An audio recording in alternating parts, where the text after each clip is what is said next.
Welcome to the Slop Farm. Enjoy the video. You start by making the phone ready. Enable USB file transfer or USB debugging in developer settings, depending on your goal.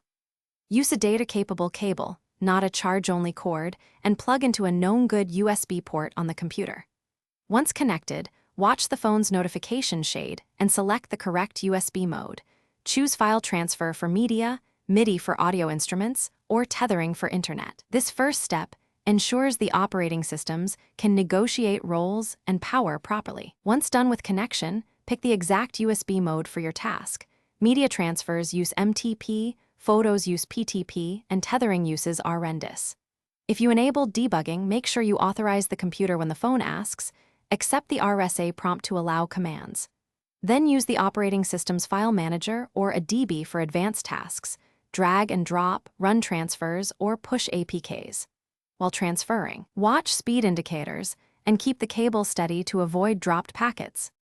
To finish, ensure all transfers complete and then safely eject or unmount the phone from the computer. This prevents file corruption.